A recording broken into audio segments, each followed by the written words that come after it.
You're probably looking at the title of this video saying, Bullish Dip? What is Kevin talking about? Well, there is a scenario where we could actually prove that we are in a continued uptrend, a bullish dip. We're going to be talking about that in today's video.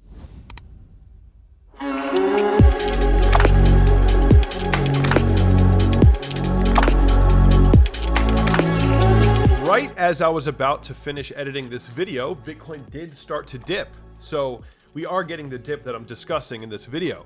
The rest of the video was right before this happened, but it doesn't matter because this is exactly what we were talking about. So let's get started. A dip wouldn't really surprise me. Yes, I'm still bullish, but there is a certain scenario where if Bitcoin dips and holds that previous downtrend line, that year-long downtrend line as new support, that would be bullish confirmation. And it would actually be a signal to increase position sizes to get ready for more upside. So let's talk about that. Before we get started, be sure to smash the like button and subscribe to this channel. And if you guys are interested in getting more AI altcoin picks, that is what we're doing in Patreon. It's only $19 a month. You can lock that price in for a lifetime right now. It is limited and the prices will be going up soon. So take that offer while it's there. So first and foremost, we have the golden cross. I'm looking at the BLX chart, so it is behind by about a day. But we have the 50 crossing above the 200-day SMA, and this is traditionally considered a long-term bullish signal. And if you go to the weekly chart, we have the weekly death cross, the 50-week crossing below the 200-week. This is considered a bearish signal in the long term. So obviously the golden cross is what most people know. This is the signal that has played out in Bitcoin history many, many times and has generally at some point in the near future led to an uptrend. If you go back in time, there was one time in 2015 where the price broke above the macro downward sloping resistance, which is what we're doing now. We got the golden cross here, these two moving averages converging, and then we actually had a fake out with a death cross and then a second golden cross. So we broke out, big fake out, huge dump, and then finally broke out. Now I just want to remind you, why did that happen, guys? Why did we see that? Well, if you bring up the S&P 500 back in 2015, Bitcoin dumped simply because the S&P dumped. You see that? Bitcoin had a huge correction very quick. Didn't just happen randomly, guys. It happened because the stock market dumped. The S&P had a massive, very, very swift move to the downside, which spooked crypto traders and investors. So this backtest was 100% driven by the stock market. What we're seeing now is a little bit different. The environment is different at this point in time. So I don't expect a retest back to the lows like in 2015. I do not expect that. And that is because I don't think the stock market is going to play out a nasty, wicked dump back to the lows all of a sudden like in 2015. It's going to go, Bitcoin's just going to go along with the stock market, right? That's how this goes. They are correlated. So if the S&P, maybe we do see the S&P pull back just a bit before continuing up. That's what I think is most likely. The S&P is also breaking the macro downtrend line.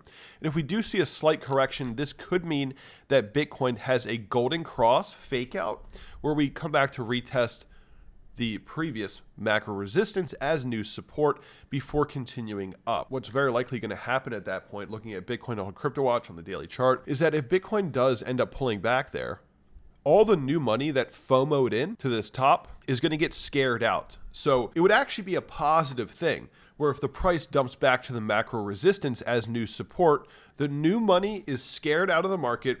We kind of get some fear to come back, which is a positive thing. As long as you're holding the resistance as new support, this would actually be bullish confirmation that Bitcoin, that actually we should be increasing our position sizes. If we hold the resistance as support, that is a signal to increase position sizing and to get more exposure to the market before the next potential leg up. It would be a higher low. It would be the confirmation of an uptrend and a break of the year-long resistance.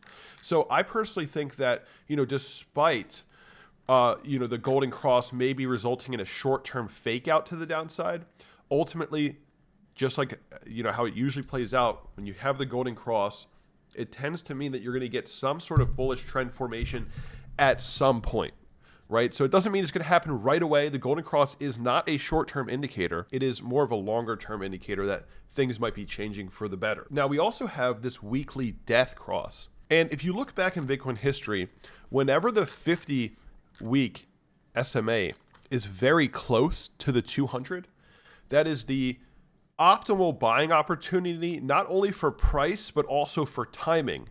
When these are really close together, if you're buying as they converge, that is the best price to buy for pricing and timing, guys. Same thing happens in 2018. As they get closer and closer, you're buying.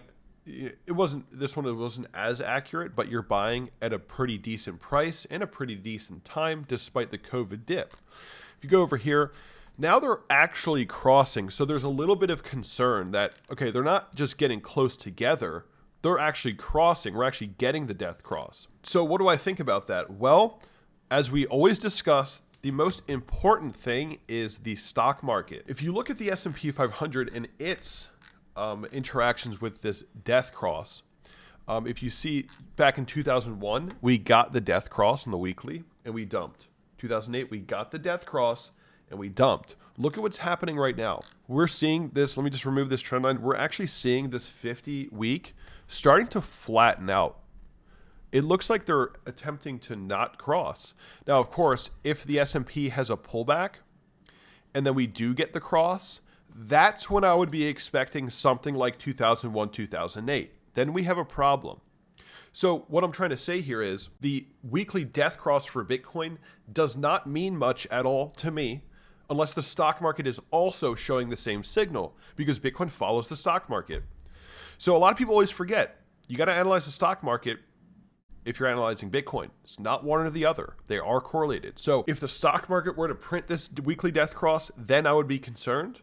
But right now it looks like it could be getting avoided, right? Market may avoid this cross, but we'll see. Maybe over time at some point, at the end of the year, we actually get the cross, and that would make me very bearish. But for now, we're breaking the macro resistance for the S&P. This is leading Bitcoin to higher prices, right? And as long as the S&P can maintain that breakout zone, just like Bitcoin, then we're probably going to see more upside. Can't just look at Bitcoin and think that, oh, we're getting the death cross, so Bitcoin's going to go down. That's only going to happen if the stock market goes down. That's it, guys. So, or some kind of black swan event or contagion event, but that seems to be subsiding at this point. For now, guys, I think that basically at the lowest, Bitcoin's going to go down to, I would say at the lowest, like 20,500. More likely 21,500 would be like the lowest target, about right there. Previous resistance, macro resistance as new support before further consolidation and then another leg up. So that is my current expectation. And, the next leg up could send us closer to, of course, we got to break above 25,200. That would be the first target. But if we get above 25,200, this peak right here, I'm looking for about 28,000. 28,000, that previous area of interest right there. Just to mark it up on the chart for you guys, 25,200 and then 28,000. I think on the downside, we're probably going to be reaching 21,500 or maybe slightly lower, but it's probably going to be short-lived before the next leg up and a test of 25,200. Maybe we consolidate there, and then ultimately I think we can run as high as 28,000. Maybe even as high as 30, but after that, I would think that the market's probably going to be playing out a much larger correction going into the middle of the year when the Fed pauses, and the pause may be like a sell the news type of event. Or the rumor right now is the pause. Buy the rumor, sell the news.